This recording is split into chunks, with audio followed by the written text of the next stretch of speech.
निशु जी, कर्तव्य गुरुदेव की जय। महाराज जी आपके चरणों में कोटि कोटि प्रणाम।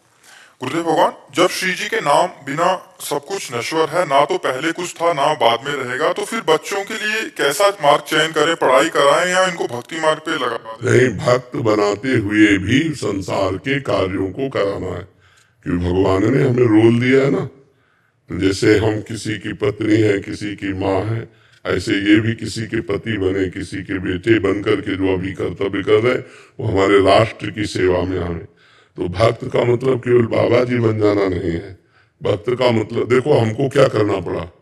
हम 20 वर्ष एकांत में रहे, लेकिन आके समाज सेवा करनी पड़े कि नहीं करने। रात्रि से लगे, 1 बजे रात्रि से लगे, बराबर अनुव्रत लगे, तो ये भी कर्तव्य कर्म करे। मनुष्य जन्म व्यर्थ ना जाए। नाम जप करो, भक्तिवान बनो और गृहस्थ बन करके समाज की सेवा करो। मान लो पढ़ लिख कर अच्छे पदाधिकारी बने तो भक्त पदाधिकारी है, इसलिए पाप नहीं करेगा, अधर्म नहीं करेगा, वो एक समाज को बहुत अच्छी व्यवस्था देगा। तो हमें चाहिए हम अपने पुत्र को भक्त बनावे और भगवान के भजन से युक्त एक संसार का व्यक्ति भी बनावे। वो किसी का पति बने, किसी का भाई बने, कोई राष्ट्र की सेवा करे, जिससे आना उसका सार्थक हो जाए। अर्जुन जी कह रहे मैं संन्यास लेके भजन करूंगा, भगवान कह रहे नहीं, युद्ध करो, युद्ध रूपी कर्तव्य कर्म को करो। तो बच्चों को पढ़ाए लिखाए और भगवान की भक्ति से युक्त करके एक सदगृहस्थ बनाए।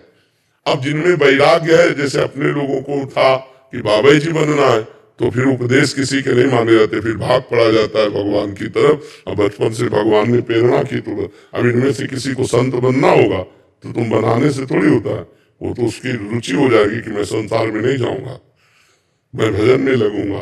तो हमारा कर्तव्य है कि हम उसे संसार और भगवान दोनों के लायक बनावे।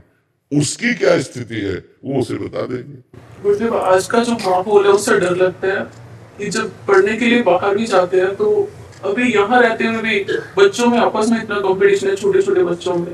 हाँ, ये तो मतलब बहुत विचारणीय विषय हो गया है कि बच्चों के संस्कार बचा पाना बहुत कठिन है। ऐसा माहौल बनता चला जा रहा है, पर आप माँ हैं, आप ऐसे संस्कार दे रही हैं, तो इसलिए इनको इतना परिपक्व कर दो कि कुसंग का इनके ऊपर प्रभाव न पड़े। इनको पहले से दोस्त की तरह समझाओ। तुम्हें कोई गलत आचरण के तो हमको तुरंत बताना। इनको इतना परिपक्व कर दो कि ये गलत कुसंग को आप तक पेश कर पाए, तो संस्कार डाले जाते हैं। अब आप अपने बच्चों के अच्छे संस्कार ऐसे डाल रहे हैं तो ये माया पर विजय प्राप्त करेंगे। नाम जब कर रहे तो डरने की जरूरत नहीं, भगवान है ना। गुरुदेव, एक भाव आया था, जैसे मैं सोचता था कि आप और आपकी शिष्य इतने प्यारे और सरल क्यों हैं। तो कल मैं गुरुदेव भगवान की मुझे दर्शन हुई वाटिका में, तो मुझे सब कुछ सारा क्वेश्चन का आंसर वहां पे मिल गया। गुरुदेव वो इतने प्यारे, इतने सरल थे, मतलब मुझे एहसास हो रहा था कि आप भी वहां पे हो आसपास। नहीं, उन्हीं का सब कुछ है।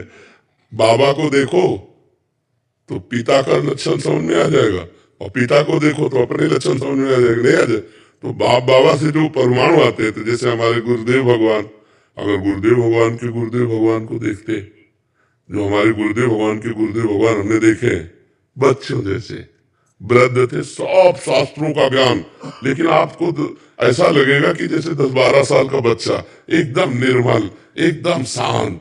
तो महापुरुषों से ही तो सब स्वभाव परिवर्तित होता है। तो ये स्वभाव हमारे अंदर आ सकती है गुरुदेव, अगर हम रोज नाम जब बस मन वचन कर्म से गुरुदेव का हो जाने पर, गुरुदेव के सिवा हमारा कोई नहीं। तो जो गुरुदेव में है वो ऐसे आ जाए।